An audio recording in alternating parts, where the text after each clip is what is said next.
What we have for you now is a panel, if that's what you want to call it, and we will be doing questions, won't we? So we'll be talking for a while and then taking some questions about the end of the war in Berlin, right? So buckle up, brace for impact. Here it comes. We have Alex Ritchie, Waitman Beorn, and Bastiaan Willems. So please welcome them to the stage. Thank you very much. Thank you.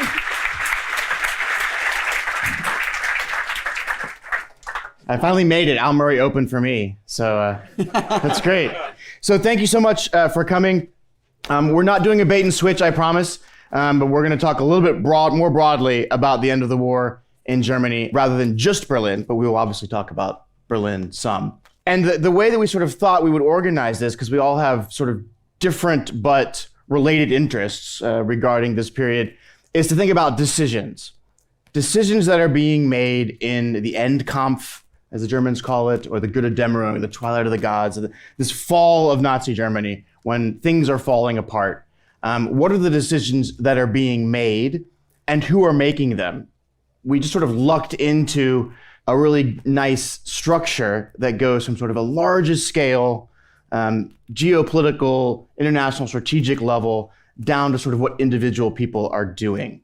And what we're going to do is really, we only have 3 slides, and they're just pictures, so no reading is required.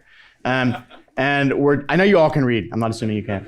But we're just going to talk a little bit about each one of these areas as a group, and then we're going to leave plenty of time for questions, because I think I speak for all of us when I say we're really selfish, and what actually we enjoy more as the presenters is hearing from you and hearing the questions that you have and seeing where sort of our brief comments might have spurred you to go.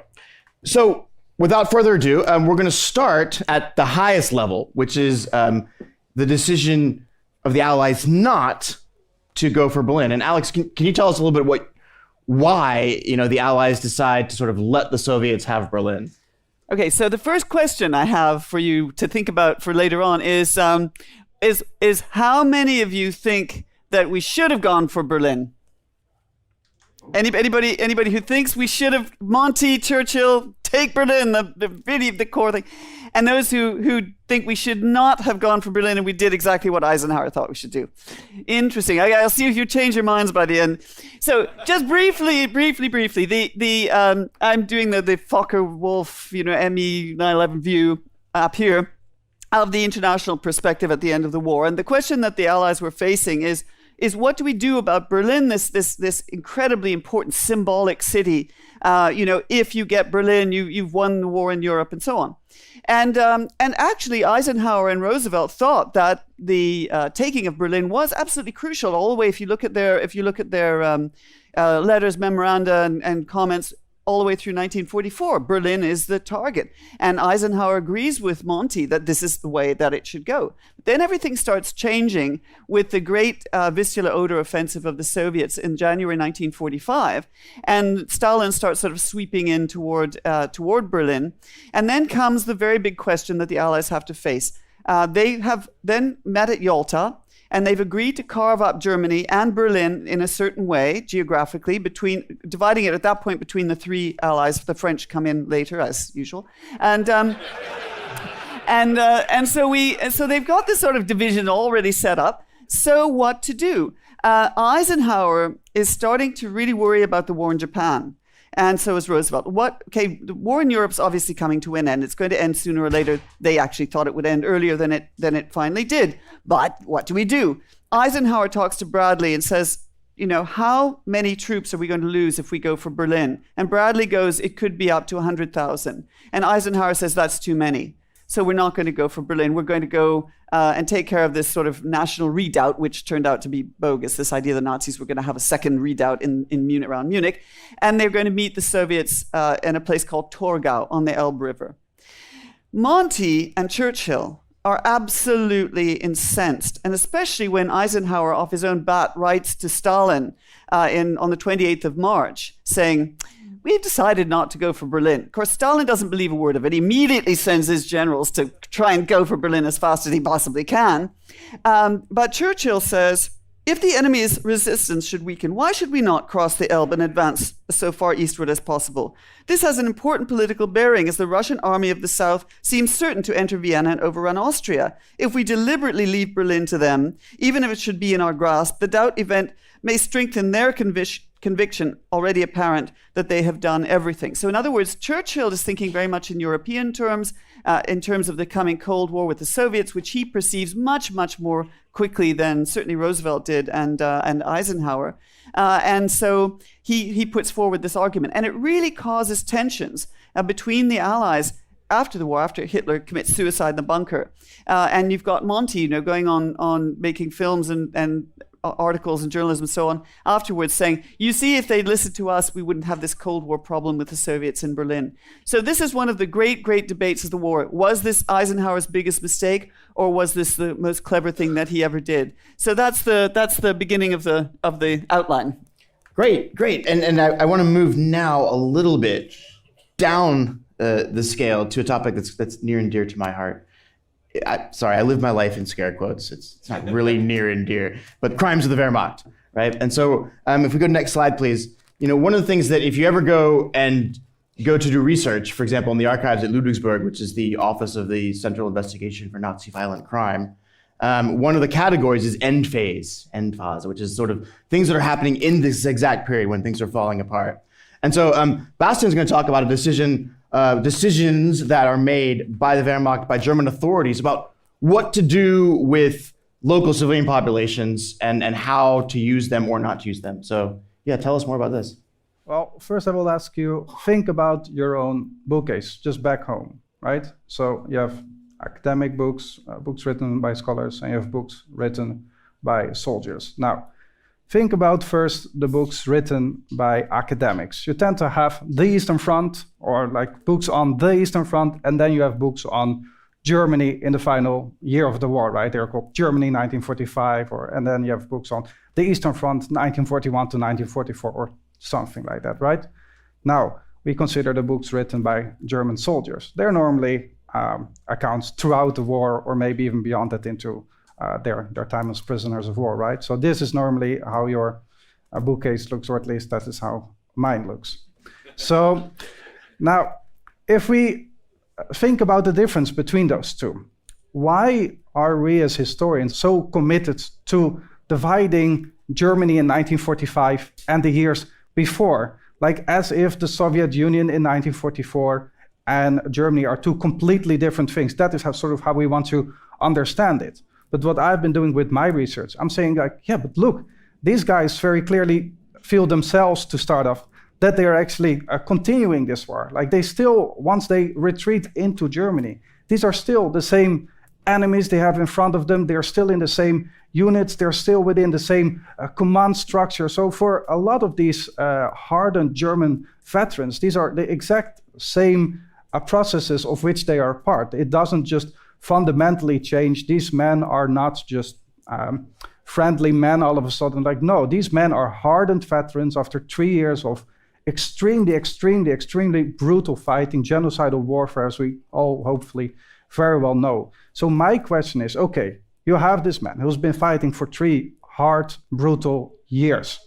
What happens if this man now retreats back onto his own soil and starts to interact with his own civilians? Like, how do you, after 3 years of this brutal fight, like, how do you just transition back onto your own territory? And how do you start behaving towards your own citizens? Because your entire mindset, your entire behavioral pattern has been changing over these last 3 years, right? So how do they now interact with their own? So that is the question that has guided my research. And what you then, of course, see, and this is where the narrative of Germany in 1945 sort of comes up again. Okay, you see civilians are actively used in the defense of their cities. You see this massive spike of summary executions, for example, indeed, these crimes of the final phase.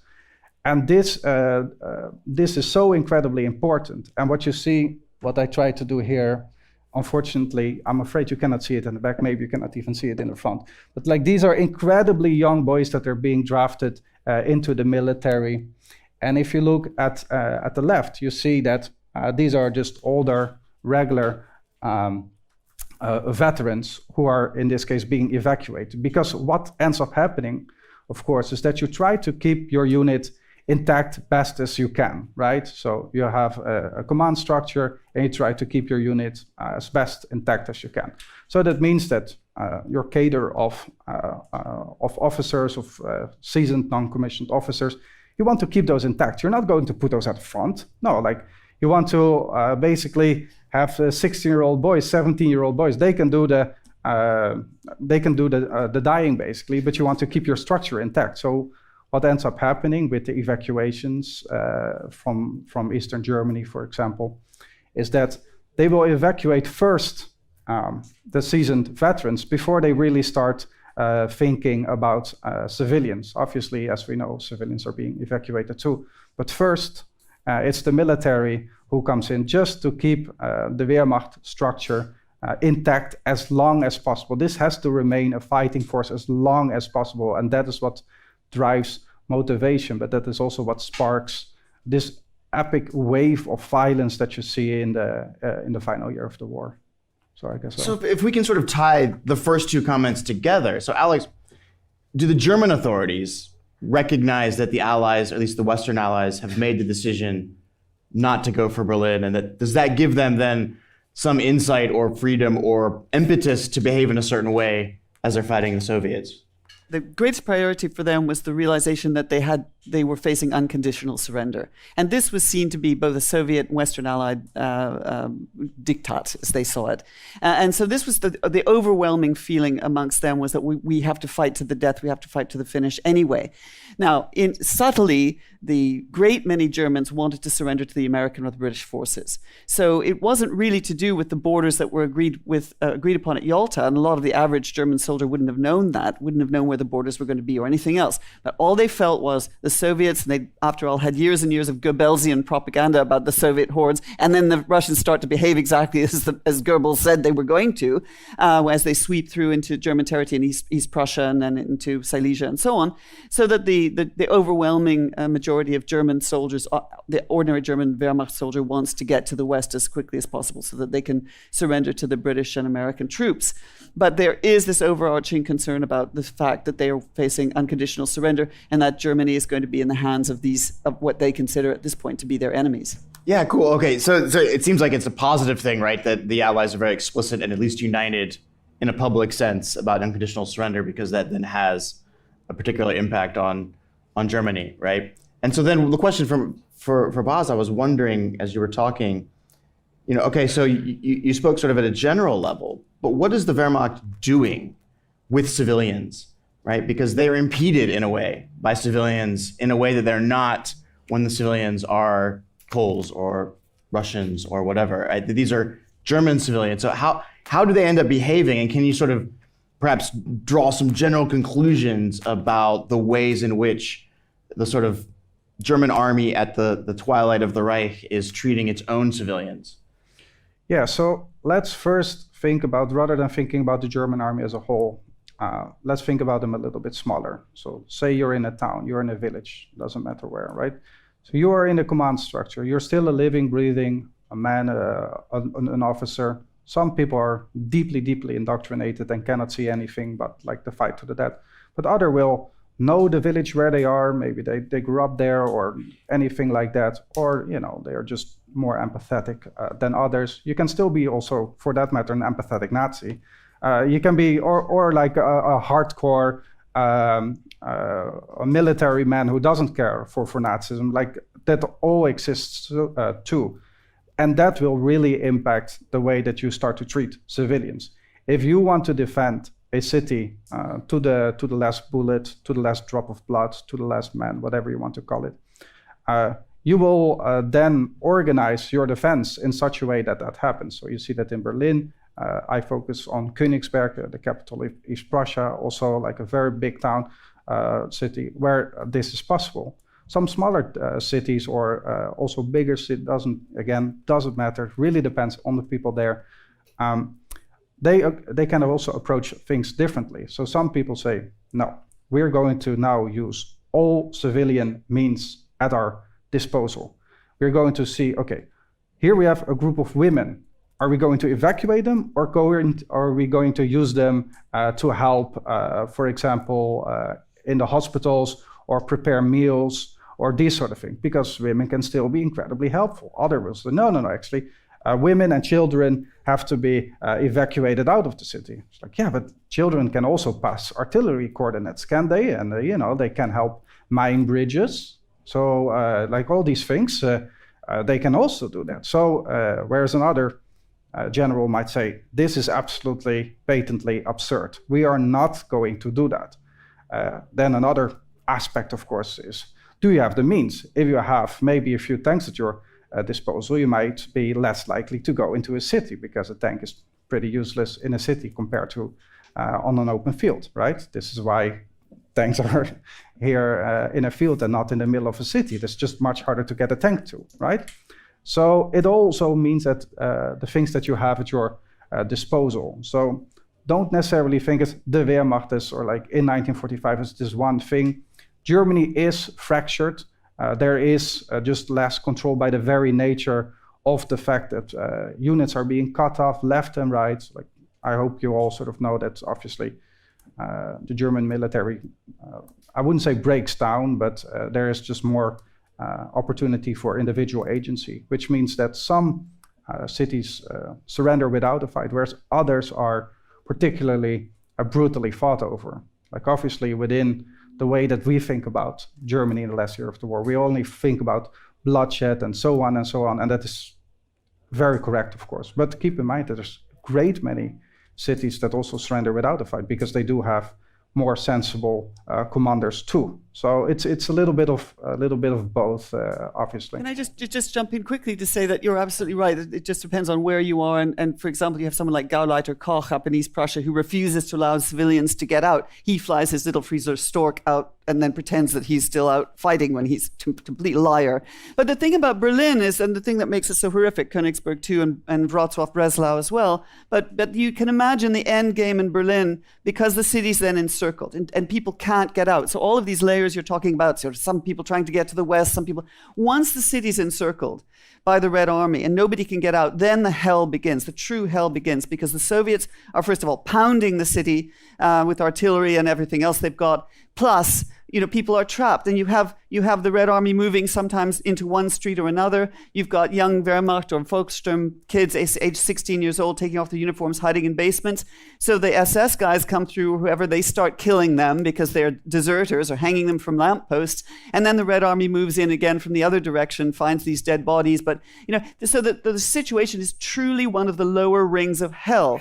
It's absolutely awful for the civilians who are trapped, but also for the military who's trapped. Some people fight to the death. They're indoctrinated or whatever. There are many, many suicides, and there are many murders by their own side for people who are considered to be deserters. So it really is chaos. Then you have the big flak towers, for example, which are used as kind of a sort of solitary islands where the Red Army is sort of swarming around them. And you've got scenes of huge, massive orgies, people getting completely drunk, just amazing, amazing scenes that people have written about in those last days of Berlin. So, yes, it's true, many other cities went through similar torments, but Berlin at the end, with this big, huge capital city, the symbol of Hitler, with Hitler still stuck in his bunker, marrying Eva Braun and writing his last crazy will and testament thing. It's a bizarre, absolutely strange, chaotic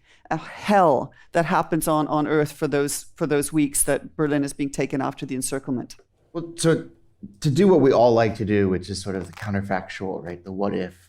And without doing the one that I hate, which is what could the Nazis have done to win the war.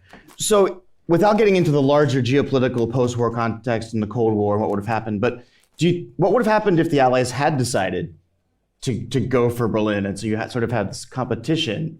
How do you think that might have impacted, for example, what Bastiaan was talking about with civilians, or just in general? Like, what are the immediate sort of impacts? Well, sort of the wargaming of it, and there has been an awful lot of, like David Glantz did a great war game of what if the Allies had started to go for Berlin. There would have been losses because there were the SS and Hitler Youth and other fanatics who were still going to fight. But generally speaking, the losses would have probably been much less than 100,000, and it's very likely that the Western Allies would have gotten to Berlin relatively easily. Certainly nothing like the Soviet fight, where 100 and whatever 20,000 troops are wounded and just in the city center kernel alone, and it was a massive battle. So the wargaming shows that yes, the Western Allies would have been able to go and take their districts. So what it would have meant on the geopolitical sense, that the Western Allies, in a sense, took this prize and showed their worth militarily and so on, put their stamp on the Cold War in a perhaps more positive sense. What it would have meant for the civilians and so on is that the civilians would have not undergone weeks and weeks of Soviet occupation with the mass rapes and with the looting, with all the other things going for the uranium, etc., that the population of Berlin suffered. At the time, the Western Allies' view is, well, whatever the population of Berlin suffers, they brought it on themselves, so what? But now, with hindsight, when we look at all the crimes that were being committed, there is more of a sense of, well, should we have gone? Should we have done it? Would the costs really have been that high? It's one of the great what-if questions of the Second World War, of World War II. Can I give a very, to me, this is one of the most saddening stories, and also really shows sort of like how this long-term sort of thinking of the military sort of continues into the last year of the war. Like I think we all know about the rape of German women, right? And this was absolutely horrific. And they were thinking about this at the time. So in Königsberg, you have the opportunity to evacuate some women out of the city. Now, the Fortress Command, which is General Lusch, together with a guy called Wagner, Kreisleiter Wagner, because Koch is indeed sort of, off somewhere else at that point already, claims to be in the city, but very much isn't.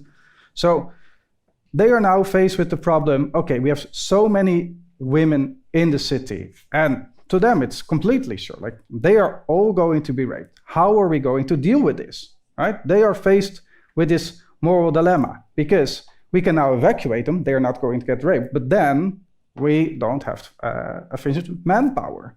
So this is their solution. They draft legislation that says every German man in the city should have sex with a German woman, because then by the time they're raped, they're already pregnant, and then it's not so bad because the kid is then actually German anyway. So that is a way to make it all slightly worse for the German people. This is their solution. Fortunately, this legislation is not implemented, but this really shows they are thinking about these sort of questions in such different ways. We don't even get there. I remember reading this for the first time. Go, what? No, I have to maybe my German is off. So I read it, read it again. What? No, and it's until it's no, that is just what it says, and it's just it's incredibly upsetting. But this is how it's being thought about, these sort of questions, and this is, I think, also why we really struggle to get the magnitude of these sort of horrible rapes, because we cannot get there mentally. It's very hard to understand how this on a societal level. I think we can, unfortunately understand individual rape, one guy raping, but at this level it becomes this whole different beast that is very hard to sort of get to. And you're absolutely right, because Stalin actually gave the Red Army carte blanche to rape. He said, the German women are yours. Basically, it was encouraged. It was encouraged as an act of war, actually. And so there's no question that the Germans were also very guilty of rape on their way through toward the east in 1939, 1941 too. So it's not just a Soviet crime. The Germans were guilty of it too. But this was different. It was an act of war, a mass kind of a mindset that made this absolutely, completely legitimate and perfectly okay. There's a fantastic book, A Woman in Berlin, which is an anonymous book about the history of the rapes and women trying to protect themselves by finding one sort of Red Army officer, for example, who might protect them from this. It was an absolute scourge. And yet I remember interviewing not just one, Wehrmacht veterans in the 1980s when I did a huge series of interviews, and more than one said, well, it's better to be raped than to be killed. And that was their logic. So, okay. Well, I'd like to thank Bastiaan and Alex for taking it to the next level of grim without me having to do it. That's usually my job. So if you think about, we're going down and down in scale. And so the topic that I wanted to talk about, which fits nicely in with the level of cringe that we just heard, is what are the Nazis doing? What are the perpetrators doing in particular? What decisions are they making? Because at this end period, it is apparent to everyone, even the true believers, that this war is not going to end well for Germany. And so many of them are beginning to think about, what is my future going to look like, in a world in which we are not the master race anymore, right? And so I want to tell a story of an individual, but I think it plays into and is representative of a lot of the things that are going on in this particular period of time. And I'm going to cheat a little bit. Historians love to do this, talk about the long 20th century, which lets them talk about the 1880s or something, right? So I'm going to talk about the long 1945, which includes a little bit of 1944. But if you think about the Holocaust perpetrators, and there are lots of other perpetrators, lots of perpetrators of different kinds who are guilty of various crimes. But I'm going to talk in particular about one Holocaust perpetrator. They really have three sort of options, right? And Alex has already mentioned some of them, and Bastiaan as well. You can kill yourself, not wanting to live in a world without Hitler. Hitler killed himself. You can decide to sort of fight to the end and sort of do your duty and sort of see how far that gets you, and then reevaluate at the point at which you are sort of captured or it's over if you survive. And then the third option, which is what I'm going to try to talk about, is to kind of hedge your bets and figure out ways in which you might be able to survive, escape. And I find this particularly interesting, and this is not the only example. There are lots of them, of these people who have, we'll sort of say, a flexible sense of duty, right? And so the person that I'm going to talk about is a guy named Friedrich Vartsock, and he's actually here highlighted on the right. You can't see this entirely, but that's Himmler, third from the right. And he's visiting this camp called Untitled, which is in Lviv in 1943. And Friedrich Vartsock is an ethnic German from Pomerania, which is now Poland.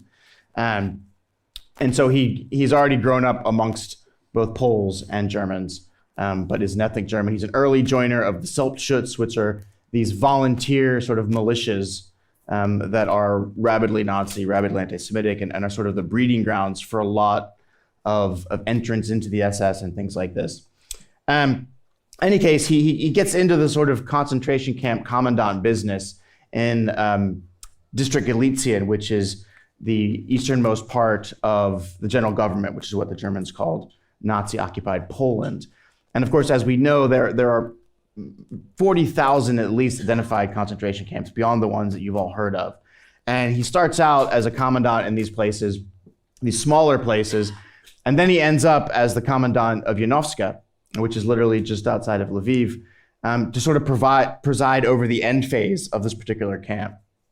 And one of the things he does, and we're going to come back to why this is important, but one of the things he does is he enriches himself, which is not uncommon, but he is pilfering valuables, goods, he's taking bribes, he's doing all of these things that are incredibly corrupt and building up an immense amount of wealth. And towards the end of 1943 and then into the beginning of 1944, he presides over the liquidation of the camp. I'm not going to talk about that, but he ends up with essentially this very small amount of prisoners left by July of 1944, which is when the Red Army is coming through Lviv and he's forced to evacuate.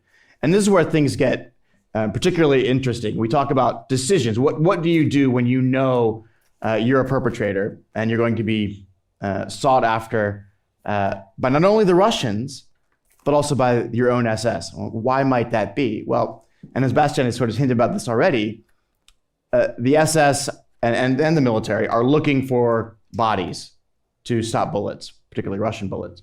And one of the things that many of these perpetrators from camps you've heard of and ones you haven't heard of are very interested in not stopping bullets. And so they're trying to figure out ways to avoid this. And so Vartsock here rounds up the last number of prisoners in the camp, which is like 30 or 40. So this camp has killed over 80,000 human beings in the course of 4 years. But there's about 40 left who are sort of the rump remaining force. And he loads them on a train car, one train car. So this is the entire population of the camp fits in one train car. And there are about 30, 40, 50, 60 SS guards. So the SS guards outnumber the prisoners. He puts them on this train. and they take the train out of Lviv and they get off someplace farther to the west, and he turns them into this thing called Baustab Venus, or the construction detail Venus, tasked with building defenses and fortifications that the Wehrmacht can then use to fight the Russians and slow them down as they move from east to west. But the interesting thing is there's no such thing as Baustab Venus. He just made it up, and he conveniently put himself in charge of it, so that when any SS guy or military police comes by and says, hey, we need you to come, get into the front line and fight the Russians, he can say, sorry, I'm in charge of this critically important military fortifications building operation called Baustab Venus. And one of the prisoners from Janovska who is in this particular Baustab Venus is a guy named Simon Wiesenthal. And Simon Wiesenthal, the famed Nazi hunter, many of you have heard of. He's an architect and he's from Lviv. He lives there with his wife. He manages to get his wife out by working with the Polish resistance. And he was a sign painter. And so he remembers traveling all across 100 miles of forced march, 100 miles across Poland, painting signs that say Baustab Venus whenever they stop. And of course, they don't do anything. They just sit there, and the SS sit there with them. And Vartsock actually turns to Simon Wiesenthal at one point, and he says, you're coming with us, and together we're going to survive. And there's this really weird sense that, everyone knows that Vartsock is using these last 40 prisoners as a shield to prevent him from having to fight or be roped into fighting. And so it's a very cynical sort of move, but it gets him all the way back to central Poland, where he drops off these prisoners at a camp called Płażów, which you may have heard of. That's the one in Schindler's List, run by Amon Göth. And so they stay there, and he is reassigned in March of 1945 to a place called Neuengamme, which is another concentration camp just outside of Hamburg. The rest of the prisoners go on a different journey, and I'll talk about that just very briefly in a second, because it's also one of these decisions that's being made. Vartsock, the last we know of Vartsock is he sent a letter to his wife from Neuengamme in March of 1945, and then he disappears. And some of his former colleagues show up at his wife's house and try to get money out of her, for example, and looking for him, but they can't find him. And Simon Wiesenthal, after the war, obviously becomes the famed Nazi hunter that you all know, and one of the key targets on this list is Friedrich Vartsock, because he knows him and he literally did this death march with him. Most likely, Friedrich Vartsock escaped via the Rat Line and via the Catholic Church to Egypt and lived out his days, according to one 1967 article, living as a prince in the outskirts of Cairo. And I'll go back to, how does he do that? Remember when I said he was stealing lots of wealth and money and things like that? Lots of the Nazi perpetrators in this end phase are amassing liquid wealth. And those that are in the camp system are skimming that off the top of what's being looted from the concentration camp prisoners. And they're then using this liquid wealth, gold, silver, currency, diamonds, to bribe their way, to pay their way, to get their way out of Europe. And there are lots of them that are doing that. Which brings me to the last piece. I'm going to take about 2 minutes because I want to leave lots of time for questions for everyone else. So that's a decision of an individual, but lots of individuals are making these decisions. How do we, up to and including Himmler at one point when he decides himself as a serviceman and sort of tries to hide. Many of them are trying to plot out what are they going to do in the post-war period? How are they going to escape? But others who are still sort of in the system and working are trying to figure out, what do we do with the concentration camp inmates? What do we do with the prisoners? And one of the things that is perplexing probably for many of you and for lots of people is, why do they spend so much time and effort in messing with these people when they're literally losing miles and miles and miles a day and the Reich is constricting? And so what you have at the end phase here are these massive death marches. The one that I mentioned with Vartsock was only 100 miles, but you have lots of them from all over parts of Germany. As the Reich is shrinking, Himmler orders that the slave labor also be transported further in. And so actually, when you think about some of the worst places that you've heard of, Dachau, Bergen-Belsen, Mauthausen, where Simon Wiesenthal ends up at the end of the war, the periods of the highest death rates of these places, where most people are dying, is in these last several months of the war, when the front is constricting, because these places are receiving thousands and thousands and thousands of prisoners that they are not capable of providing for, even in the most meager way that they're already providing for the prisoners that are there. So the first American soldiers, for example, that arrive in Dachau, you may have heard of the famous death train, which is this train full of boxcars that were never unloaded, and thousands and thousands of prisoners died in these trains. Well, that's because they were shipped there as part of this massive constriction of the Reich, but also the evacuation of the concentration camps. And this is one of the ways in which, and I always make this point, and then Al and Jim are really nice about supporting this, and I've heard lots of talks of doing this as well, about how important the Holocaust is alongside and during the Second World War. And these are not two siloed things that are separate. And so the route of the war, the way the war is going, is making important decisions necessary for the decision makers. And you have all kinds of immediate impacts on survivors, to the extent that, trains have varying amounts of priority. So sometimes a train journey that should take 8 hours takes 4 days. And you have the bulk of the prisoners dying as a result.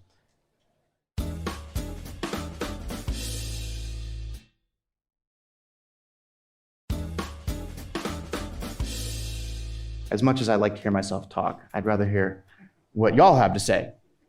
So shall we open it to questions? Yeah? Hi, everyone. At the end of the war, we've got millions and millions of displaced persons and forced labourers and labourers from around Europe in Germany. Can you tell us a little bit about the decision-making processes that were made by the incoming Allies regarding the treatment of these displaced persons and the policies regarding forced repatriation? Obviously, there is indeed this massive group from basically a lot of forced laborers, for example. They've been brought to Germany throughout the war, so from Ukraine, from Poland, from the Netherlands, Belgium, everywhere, basically. So you have to come up with with a plan to repatriate them. So a lot of Poles, interestingly enough, they really struggle with those, because here you have a upcoming communist state, obviously. Like, that is a big issue of concern. So the Brits come up with a plan to at least bring a number of them to Britain, Operation Westward Ho. So it's so they try to organize these sort of things in that matter at the camps themselves, because a lot of them actually stay in the camp. So I want to say Bergen-Belsen stays occupied for a very long time with displaced persons. And actually this becomes, even for the Jews there, actually a point of pride. At some point, the British administration there says, shall we rename Bergen-Belsen? This must be so traumatizing for you to having to live in, Bergen-Belsen in 1946, right? And it's like, no, like, we earned this one. And so, they will keep the name, and they actually they will put up plays, for example. So little stage emerges, and they start to act out their experiences. So this is an incredibly multifaceted operation. They will try to separate the different countries a little bit. For example, a lot of young kids are there, and they don't know who their parents are. So, but sometimes they even don't know where they're from. They sort of know where their village, what their village looks like, but that is sort of it. So, where are you from? And they cannot answer. So they start to ask it in Polish. Where are you from? In Polish. Kid doesn't say anything. Where are you from? In Czech. Nothing. Where are you from? In Belarusian. Oh, I'm from this. Okay. We know at least this kid is from Belarus, right? So like this, you have snippets of information. They start to piece that together a little bit. And and this way you can, okay, let's put them with Belarusians. Maybe we can get some information going on this person. So, and then so it's all little pieces of the puzzle, and this is a massive organization, obviously, like food and shelter becomes this big thing. Yeah. So this is such a broad topic that we couldn't possibly. Yeah, the organizations, for example, UNRWA and the Red Cross face an absolutely mammoth task of what to do with these people, and also there's the thorny question of the repatriation of former Soviet citizens who are forced very often against their will to go back to the Soviet Union, facing at least the Gulag, if not death, including Soviet soldiers who were POWs and were treated abysmally by Stalin. And just a very quick point about what you were talking about, Waitman, was the difference between the DPs and the people who had enriched themselves. So there was still a two-tier system.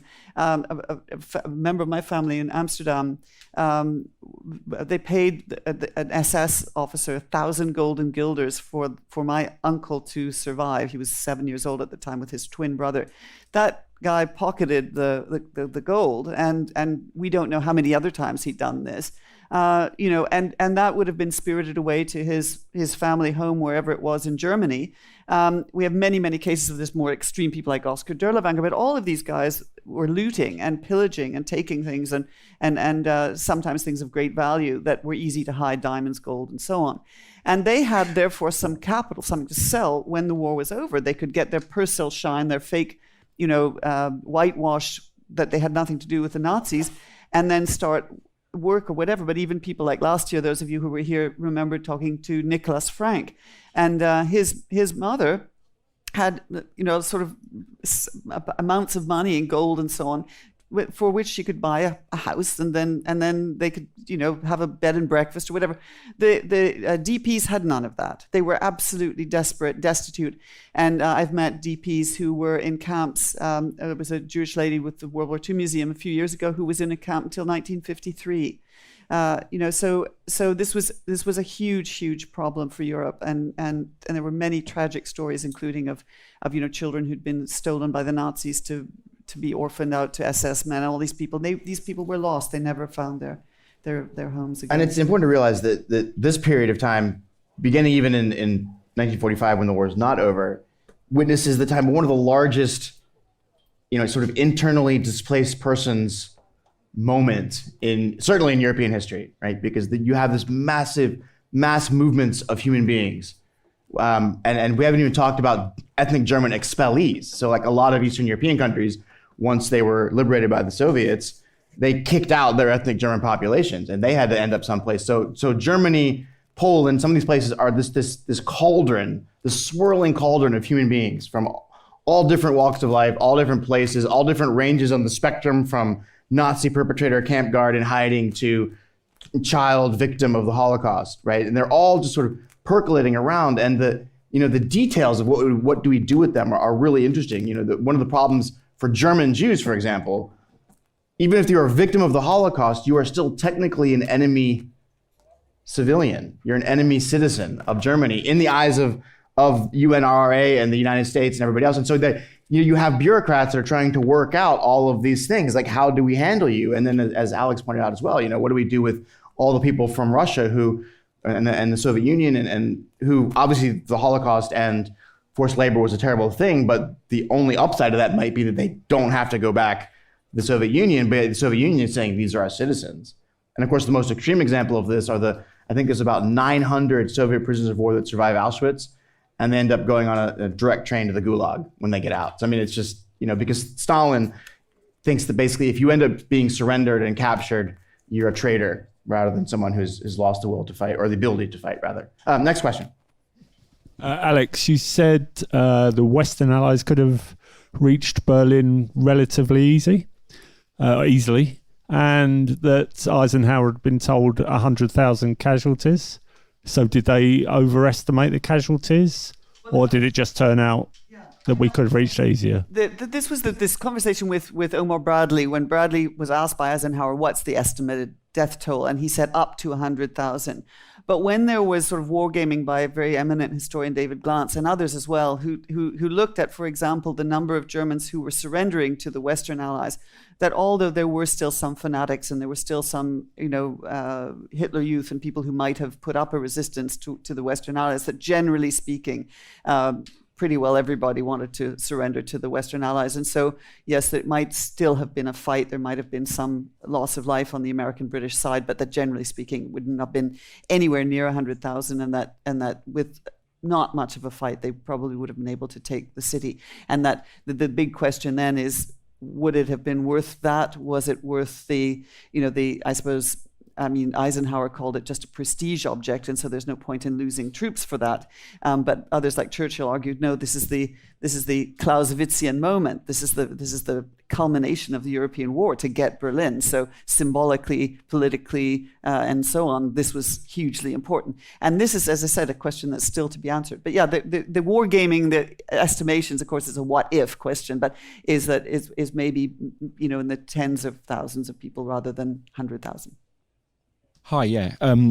My father's and grandparents, therefore, were from Insterburg in East Prussia, and my mother and father ended up in the UK, hence why I'm here, I guess. But my question is, because my gran died when I was quite young and I never got to ask her, but journey for a lot of, obviously, how many German citizens would be fleeing west to just escape the Russians and try and get, from what I heard briefly, was just get inside the British, or get inside the Allied zone. How freely were these citizens done? Was it welcomed? Were German soldiers helping them flee, because obviously they know their fate? Or I just don't know a bit more about the journey that I imagine millions of German citizens from East Prussia and that part would flee. Yeah, so Insterburg is a city just like in the far east of Germany, just east of Königsberg. So you have in East Prussia at this time about 2 million inhabitants. So that is, give or take, a little bit more, but 500,000 of them are serving in the Wehrmacht, so they're not necessarily in the province itself. So just under 2 million. So then you have to decide what you're going to do. Are you going to stay at your place, hope for the best with the Russians? Because I think that is actually something that we also tend to forget. Not everyone was so susceptible to the propaganda as we now like to think. There were just people who said, we're just going to wait it out. Like, why go flee, leave all my stuff behind, leave all my estate behind? So there were people who wait. So let's, there were some of those to start with. Then, of course, there's the vast majority, let's say 90%, who wants to get out. Now, then you have the difference between the German soldier and the German, let's say, officer corps. German soldiers, they really, to the best of what they could, they really wanted to help with the evacuation. But what can you really do effectively if your orders are actually very different? If you say, actually, you're not allowed to bring civilians because every civilian you bring back is another a gun you cannot bring back. The streets have to be cleared of civilians. So all the main streets in East Prussia, they are cleared of civilians. They have to use byways. The reason that you see so many people being run over by tanks is simply because they could not use the main streets. So all German civilians are kept off the streets by German military. So this makes your flight so much longer and so much harder. So many people have to sleep under the stars, so to speak. This is January 1945 in what is now Russia, or just north of Poland. So this is cold. It's minus 20 and it's a pretty flat landscape. So you have nowhere to hide from the cold even. So then there's basically two options. You have a land option. So you go over, it's called the Frisian Spit, which is just an area of land that sort of almost connects East Prussia to Gdansk, Danzig. And so a lot of people fled over that that area. Interestingly enough, this about 500,000 for that matter, but interestingly enough, all these people passed the fully operational concentration camp of Stutthof. Stutthof is only captured by the Red Army on the 7th of May, or maybe 9th of May, but around this. No one writes about it. Some people slept within 100 meters from a fully working concentration camp, because this is the only place for a very, very long time where you have a place of shelter. If you're ever in this area near Danzig, you will see it's very flat. German and Dutch farmers were brought in there in the 1800s, and they've basically been flattening. If you've ever been in the Netherlands, you see it's as flat as it can come, right? This is exactly what you will see in that area. So basically the only place where you have some shelter is Stutthof concentration camp. So they fled through this camp and then tried to get further east. If your grandparents ended up in Lüneburg, that means that they took another path. That means that they took a boat. So they were helped by crews on ships. Now, a lot of this has been made out of this. This is called, like, maybe some of you have heard of, like, Operation Hannibal, right? It's sort of like lives in the lore of, of German post-war. The German Navy really helped the population. The problem is there is no such thing as Operation Hannibal. There is thousands of incredibly brave sailors and people who helped getting these people, getting these German civilians out to the West. But this is not something that the German Navy organizes in any meaningful way. There's no memoir that, like, of any, like, imagine if you saved 1 million civilians, like, how good would your memoir be, right? There's none. There's not, like, I've been looking for a long time for any, there's like, no. So there's nothing there. There's only Dönitz saying, like, oh yes, actually we saved like 1.5 million. And obviously then the East Prussian population saying, yes. And, but yeah, there's just nothing to indicate that this was anything else, but just get all the ships that are in the East, West, because again, we don't want to have these ships in the hands of the Russians, rather have them in the West. So all these ships go west, they have to go west, right? So, and then obviously if you're a ship's captain, you say, get as many people on this as possible, often under shelling, and like this is very dangerous. Like the ships are constantly also like targeted by torpedoes, what have you. Like the entire Baltic Sea is infested at this point with Soviet submarines. So so this is I hope that answers your question. If I remember rightly, Roosevelt made the decision for the Allies about the unconditional surrender solely without consultation with any of the other Allies. Do you think that was actually the wrong policy? And the subsequent question really is, was that related really as well to the end of the First World War, where the Germans were never seen to have been defeated? The decision was taken at Tehran, and it's true that Roosevelt sort of came up with the idea, and perhaps slightly impolite for him to sort of spring it on Churchill the way he did at Tehran. Nevertheless, I think that the policy was correct, and one of the reasons was that there was always this sort of tension between the Soviets, between Stalin and the Western Allies, with Stalin always suspicious of the Western Allies maybe making a separate peace, and the Western Allies always suspicious that Stalin might do another Ribbentrop-Molotov pact. And by asking for, demanding unconditional surrender in a way, it just made it very, very clear that the Germans had to be completely defeated, and that there was also, that's just put paid to any type of peace feelers from within Germany itself.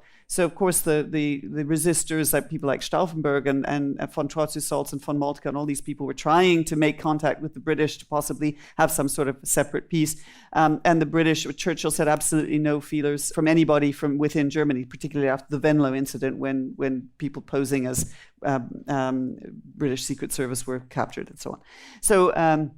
So in my personal view, I think it was the correct decision, and it really did hold. It did hold this the big three managed to stick together long enough for Germany for Hitler to commit suicide, for Germany to surrender, and therefore we didn't have another one of the stab in the back possibilities from like 1918. Well, I think also just from looking at the understanding that the Allies had of the crimes the Nazis had committed, and thinking about the legal structure that they were going to use to prosecute those crimes, which they were doing in 1945 before the war was over. They're already considering how are we going to prosecute those. Unconditional surrender is pivotal. It's essential for that, because if there's some kind of negotiated surrender, then Germany as a state continues to exist, continues to have some kind of jurisdiction over its population, which makes all of the prosecutions that the Allies do from 1945 to 1949, until when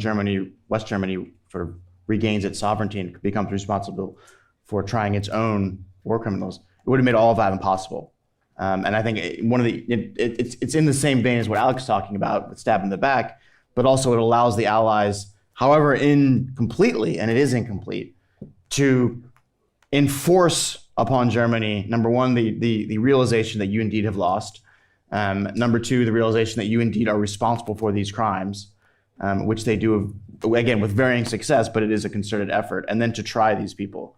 And I think if you were to talk to a German today, many of them see that as a pivotal moment because it sets the foundation for the, again, relatively speaking, democratic liberal state that modern Germany is today, which I don't think would be fundamentally possible if any element of the Nazi state is allowed to live on without being thoroughly and utterly crushed. I mean, as an American, sort of, if I want to draw the comparison, I would argue one of the problems of what's going on in the States now is the failure of an incomplete reconstruction after the American Civil War. There was no similar sort of Stunde Null, 0 hour in the American South, and as a result, a lot of the structures that were present during the American Civil War, during the Confederacy, survived into the post-Confederacy. Whereas in Germany, you have a complete clean break. The country is managed by the Allies for at least 4 years, by the Soviets for longer, and that sets the foundation for moving on in a way that I think is essential. Can I add to that one thing? Because I cannot let this go. So because we are all we all have this strict sense of Nuremberg, victor's justice, right? And, to some extent that is fair. But if you step 1 centimeter outside of Nuremberg, all the laws that are in place are still the old German laws as they existed prior. So any given person who is tried for Endvatsverbrechen, like crimes of the final phase, this is under 1941 Nazified law. This is not, so there's obviously there is a clean break to some extent, but a lot of the people stay the same. They, famously, American commanders come in and say a 30-year-old kid cannot run a police precinct. This have to be a 40-year-old guy. And obviously this means that this guy has probably been to Minsk and back. It's not that clean of a break. And a very famous story, for example, is of this gay man who in 1939, he is tried for being gay, for acts of sodomy, and is then put in a concentration camp. Makes it throughout the entire year. To 1945, makes it throughout the entire war. And then finally, I made it, right? So then 1949, he's still, gay, and then gets tried again by the same judge. But and the judge recognized him, so hey, there you are again, and sentenced him again. So it's not that clear for break at any case. That's just what I just wanted to add here. Thank you very much. I appreciate it. We'll be around for questions and book signing and that kind of thing. Thanks so much.